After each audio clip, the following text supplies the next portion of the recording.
Hola a todos y bienvenidos a un nuevo episodio de Pickups Time. El episodio de hoy vamos a cambiar un poco la programación y en lugar de tratar la actualidad del mundo del cine de entretenimiento de la última semana, voy a hablar un poco sobre lo que pudimos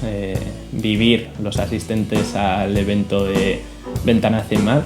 y daros un poco mis opiniones y resumir también un poco los temas de los que se trataron. Y sería, por un lado, hablaros brevemente de los pitch, porque tuve la ocasión de asistir a los pitch de los proyectos seleccionados para participar en el foro,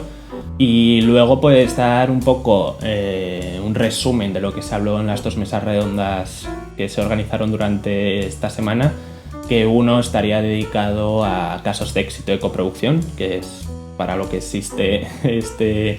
evento, y otro que analizaba un poco el momento actual en el que nos encontramos el boom de series, ¿no? El boom de la producción de series. Así que si te apetece continuar, no te muevas y empezamos.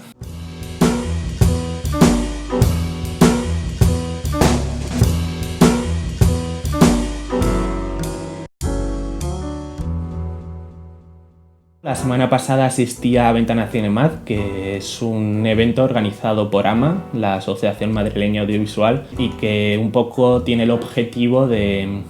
potenciar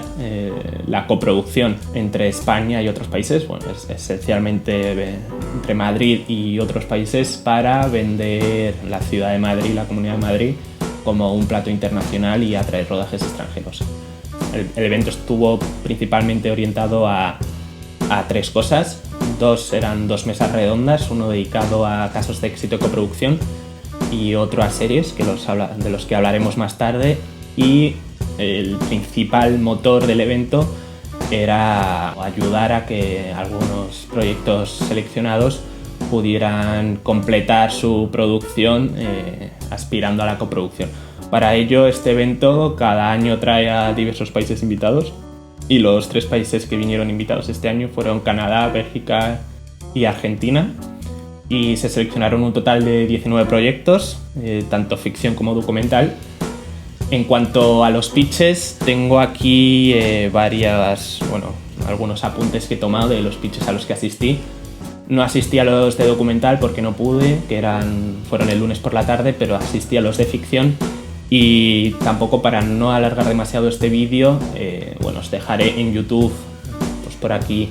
una encuesta para que me votéis si os interesaría un vídeo temático dedicado especialmente pues a consejos para realizar un pitch. Pero de todas formas, lo que sí que vi muy claro y que me llamó la atención de todos los pitches a los que asistí es que es importante, a la hora de asistir a uno de estos foros de coproducción, equilibrar el proyecto tanto como obra y como producto audiovisual. Ir bien preparado, equilibrando tanto la parte del proyecto como obra, y sobre todo trabajarlo mucho con el director, que al final es el autor, pero también llevar muy bien trabajado la parte de producto. Y en cuanto a producto, pues me refiero a tener muy claro en qué fase de la producción está y sobre todo las necesidades o para lo que se está asistiendo a este foro. Pues si es para completar la financiación, si es para buscar un distribuidor, si es para encontrar un agente de ventas, etc. Pero sobre todo, y a la hora de vender el proyecto, yo creo que es importante nunca olvidarnos también de que todo producto audiovisual tiene que tener un potencial comercial. Y abandonando ya los pitches y entrando al tema de las mesas redondas, en la primera de ellas, en la introducción, se hizo un especial énfasis en la coproducción como una forma de estructura financiera, que el 25% de las producciones del último año fueron coproducciones, y sobre todo intentó darse énfasis a España como una región de coproducción, un país de coproducción estratégico. El coproductor español puede acceder tanto a las ayudas de Ibermedia como a las de Media o Eurimash. Y luego, por ejemplo, de los países invitados, pues se habló evidentemente que Argentina era uno de los países con los que España más ha coproducido, es un coproductor casi natural de España. Luego se habló muy bien de los incentivos belgas a nivel de la Unión Europea, que más adelante los comentaremos un poco más en profundidad. Y luego pues se vendió Canadá, diciendo que, por ejemplo, Toronto o Vancouver son 2 de las 5 ciudades que más rodajes reúnen en todo el mundo. Y bueno, pues destacando especialmente el talento que hay en Canadá, el ecosistema pro-business, como dijeron ellos, que es una expresión que me gustó mucho, y sobre todo que el gobierno pues, apoya mucho a la producción audiovisual. Y entrando ya en las 2 mesas redondas que se organizaron durante la semana pasada, la primera de ellas, dedicada a la coproducción, trató 3 coproducciones, bueno, el caso de éxito de 3 coproducciones, una animación que fue OZI, que fue una coproducción España-Canadá,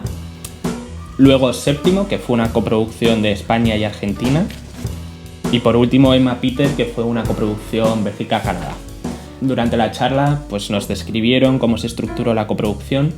en cada uno de los casos. Pues, por ejemplo, en OZI se estructuró un 80% financiado por España y un 20% por el canadiense, especificando bueno, las fuentes de financiación a las que accedió cada uno de ellos. ¿Qué destacaron del caso de OZI? Pues decían, por ejemplo, que la ventaja de la animación es... Bueno, una de las ventajas de la animación es sobre todo a la hora del diseño-producción, ya que puedes tener a gente trabajando en España conjuntamente con gente en Canadá. Pues en este caso decían que tenían equipo tanto en Madrid, en Granada, en Bilbao, en Tenerife, en Winnipeg o en Toronto. Pues es una de las ventajas de la animación. Bueno, pues también nos comentaron pues, algunos temas a tener en cuenta a la hora de coproducir con, pues en este caso Canadá, y era por ejemplo que en Toronto vieron que habían pocos animadores respecto a otras ciudades como Vancouver o Montreal, que los equipos de otros países igual no trabajan con el mismo software, se tuvieron que adaptar también a un nuevo software, y sobre todo que es siempre muy importante reservar pues, una partida también a contingencias, que puede ser entre el 8 y el 10 del presupuesto, porque siempre en este tipo de proyectos, en especial en la animación o en producción, es muy común que siempre haya gastos extraordinarios que no se habían previsto. En el caso de Séptimo, vino una de las productoras que intervino en el proyecto a hablar y nos hizo un muy buen resumen de cómo está el panorama actualmente para coproducir con Argentina, y pues nos resumió un poco las ventajas y desventajas actualmente. Entre las ventajas, por ejemplo, nos comentaba hay una gran accesibilidad de Argentina a la coproducción como coproducción minoritaria, que Argentina tiene un convenio bilateral con España y sobre todo un convenio iberoamericano que le permite pues, coproducir con otro tipo de países y obtener la doble nacionalidad. Y que bueno, pues este año entra junto a Canadá como país que puede optar a las ayudas de Eurimages. Y en cambio, pues en las desventajas nos dijo, pues por un lado, el tipo de cambio ahora mismo, pues Argentina está pasando un momento de crisis profunda, el tipo de cambio fluctúa mucho y es importante, sobre todo pues, para el coproductor español, fijar el tipo de cambio para controlar bien el presupuesto. Luego también nos comentó, por ejemplo, que había mucha burocracia para optar a fondos públicos y que los sindicatos en ese país tienen mucho poder, y que en el caso de Séptimo fueron 2,5 millones, siendo un 60-40 España-Argentina. También nos visitó un representante de Screen Brussels y que bueno, pues nos comentó un poco la diferencia que había entre la ayuda federal, el incentivo fiscal que existe en toda Bélgica, que es un tax shelter, las distintas ayudas regionales que había pues, entre Flanders y Brussels, se conocen como Regional Film Funds, y luego pues los fondos culturales también. Nos comentó también que Bélgica es especialmente coproductora porque no es un mercado autosuficiente. El caso de éxito que nos trajeron fue Emma Peters, que fue una coproducción belga-canadiense al 76-24%, y con el caso de éxito pues nos mencionó un poco los requisitos que existen para optar a las distintas fuentes de financiación que hay en Bélgica. Pues, especialmente hizo hincapié en distinguir cómo funcionaba el Tax Shelter y el Regional Fund. En este caso, por ejemplo, nos dijo que el gasto elegible en Bruselas, pues para ambos casos, solo contabiliza con el gasto audiovisual, lo que quiere decir que no se incluía ni el gasto financiero, ni el legal, ni el administrativo, ni el transporte, ni el catering, por ejemplo. Y bueno, pues que también tanto el Tax Shelter como el Regional Fund, que sería la ayuda regional, exigían un mínimo de gasto de 250.000 euros ahí. tanto para películas como para series, y de solo 75.000 para documentales.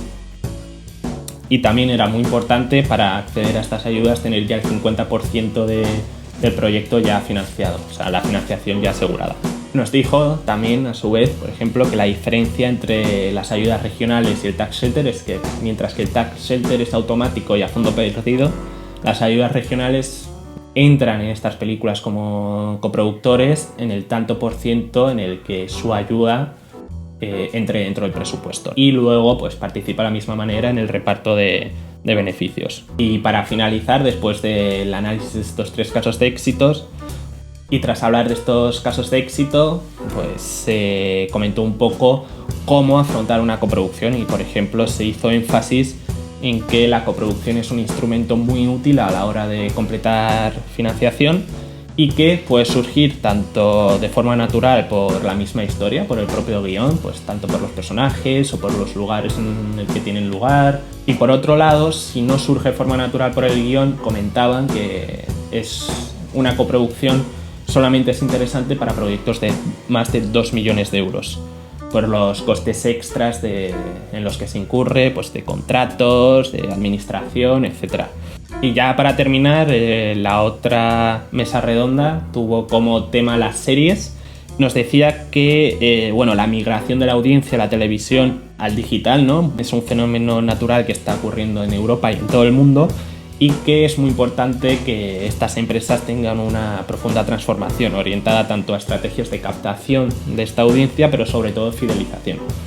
Y sobre todo pues defendía con la idea que hay que trabajar en crear proyectos que mantengan la identidad local, pero que compartan valores internacionales, permitiendo de esta forma que el producto nacional pueda viajar también a otros territorios. Y por último, hablo de que convendría instaurar en Europa una práctica que ya es común en América, que sería financiar